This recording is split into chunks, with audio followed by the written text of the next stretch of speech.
اقبال اڈوانی صاحب وہ جو بات کی گئی تھی مسلم لیگ نون کی طرف سے لیول پلینگ فیلڈ کی، وہ تو ہو گیا نا، اب جتنا رگڑا لگانا تھا وہ تو پی ٹی آئی کو لگ چکا ہے، لیکن مزید تیاریاں ہو رہی ہیں اور پی ٹی آئی کے خلاف جو ہے ملک توڑنے کی سازشوں کے الزام کے ایک اور رپورٹ تیار ہو گئی ہے۔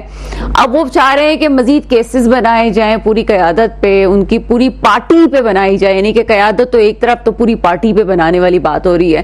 کیا سمجھتی کب تک چلتا رہے گا اس طرح؟ کہ ملک ترقی کر سکتا ہے؟ دیکھیے اس طرح ملک ترقی نہیں کر سکتا، لیکن ہمارے ملک کا طریقے کا کام اسی طرح چل رہا ہے۔ اب ایک پارٹی ہے جو ان کے خلاف کیس بنا رہی ہے فرنٹ پہ، جو آ کے بظاہر تو وہ فرنٹ پہ ہیں لیکن ان کو تو کوئی اور ہی چلا رہا ہے، کیونکہ وہ ان کو پتا ہے کہ ان کا مینڈیٹ نہیں ہے، ان کو کوئی لایا ہے اور جو لوگ لائے ہیں ان کو جو بول رہے ہیں وہ لوگ کر رہے ہیں اور بعد میں آ کے ڈیفینڈ کرتے ہیں۔ اب دیکھا جائے تو جن حالات میں پاکستان چل رہا ہے تو یہ کوئی بھی پارٹی ہو تو وہ یہ کام نہیں کر سکتی، وہ افورڈ ہی نہیں کر سکتی۔ ان کا خود کا بجٹ ایسا آیا ہے کہ پوری دنیا ان پہ تنقید کر رہی ہے، اس کے بعد بھی اگر یہ اسی راہ پہ جا رہے ہیں تو سمپل سی یہ بات سامنے آ جاتی ہے کہ جو ان کو لائے ہیں ان کے کہنے پہ یہ کام کر رہے ہیں۔ اس میں کوئی زیادہ بڑی ڈیبیٹ نہیں ہو سکتی میرے حساب سے، یہی ایک کہانی ہے اور یہ ہوتا رہے گا۔ اقبال اڈوانی صاحب، ایک اور سلسلہ جو اس وقت احتجاج کا شروع ہو رہا ہے،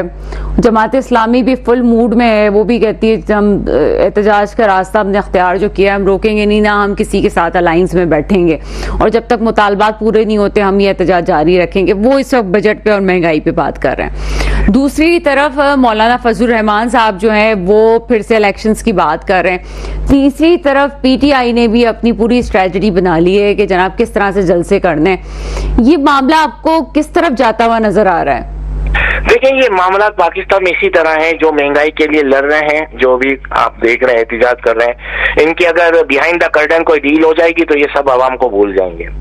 فضل الرحمان کا بھی یہی ہے کہ اگر ان کی کوئی یہ جو چاہتے ہیں ان کی ڈیل ہو گئی، یہ نہیں کہ آپ یہ پہلے یہ دماغ میں بٹھا لیں کہ یہ کوئی عوام کے لیے کوئی لڑنا نہیں چاہتا، مہنگائی کے لیے کوئی لڑنا نہیں چاہتا، یہ اس کے ذریعے پریشر بلڈ اپ کر رہے ہیں اور اپنے جو مفادات ہیں ان کو حاصل کریں گے۔ جیسے ان کے مفادات حاصل ہو جائیں گے یہ سب بھول جائیں گے۔ تو پرابلم پاکستان میں یہی ہے، کوئی بھی یعنی جو بھی احتجاج آپ کو نظر آ رہا ہے یا جو میڈیا میں آ کے زیادہ بات کر رہا ہے، اس کا مقصد یہ نہیں ہے کہ وہ عام آدمی کے لیے بات کر رہے ہیں، اس کا مقصد یہ کہ پریشر وہ بلڈ اپ کرتے ہیں اور بعد میں اگر ان کی آپس میں کوئی ڈیل بن جاتی ہے تو یہ پیچھے لگ جاتے ہیں، ہٹ جاتے ہیں۔ اگر آپ سمجھ رہے ہو کہ یہ عام عوام کے لیے کوئی بات ہو رہی ہے، یہ کوئی عام عوام کے لیے کوئی بات نہیں کر رہا، اپنے اپنے مفادات کے لیے یہ سب آگے ہیں۔ جیسے جیسے ان کے مفادات پورے ہو جاتے ہیں، جس کا زیادہ پریشر ہوگا اس سے گورنمنٹ بھی بات کرے گی، طاقتور جو لوگ ہیں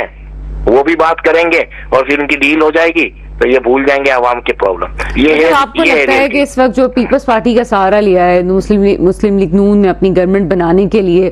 یہ تمام چیزیں ایسی ہی چلتی رہیں گی اور آصف علی زرداری صاحب تو پھر جمہوریت کو چلانے میں ان کا نام بھی ہے،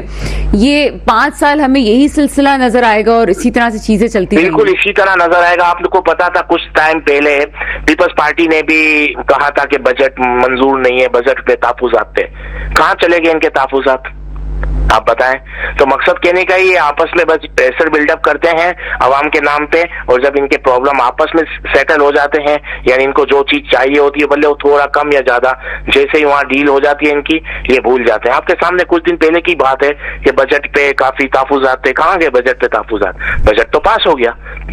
ان کا کوئی پنجاب میں ان کو وزارتیں چاہیے تھی یا پنجاب میں کچھ چاہیے تھا یا یہاں پر گورنر اپنا لگانا تھا سندھ میں، جو بھی ہے اس کی ڈیل ہو گئی، ان کے تحفظات ختم ہو گئے۔ تو آپ کیا سمجھتے ہیں وہ بجٹ پہ جگ رہا تھا؟ نہیں۔ اسی طرح جو مہنگائی کے حوالے سے آ رہے ہیں سامنے، وہ مہنگائی کے لیے نہیں آ رہے، ان کو اپنی بس اپنی یعنی مفادات ہیں، اپنی ان کی جو ڈیل ہو جائے گی آپ کو دیکھنا کچھ عرصے بعد یہ خاموش ہو جائیں گے۔ سر جماعت اسلامی کے بارے میں بھی یہ خیال ہے آپ کا؟ جماعت اسلامی کے بارے میں دیکھیں، وہ جماعت اسلامی کے ساتھ پرابلم کیا ہے کہ جماعت اسلامی کو الیکشن جیت ہی نہیں پاتی۔ اگر ہمارے یہاں دیکھا جائے تو کوئی جینوئن پارٹی ہے اگر وہ الیکشن میں یعنی جس کے خود کے اندر ایک ڈیموکریسی ہے، مجھے لگتا ہے کہ پاکستان میں صرف ایک واحد پارٹی ہوگی جس کے اندر پراپر ڈیموکریسی ہے، لیکن بدقسمتی سے ان کو ایک سیٹ نہیں ملتی، یہ بھی آپ کے سامنے ہے۔ اور باقی رہا جماعت اسلامی کے بارے میں اگر آپ دیکھیں تو کچھ ہسٹری کو بھی آپ دیکھ لیں کہ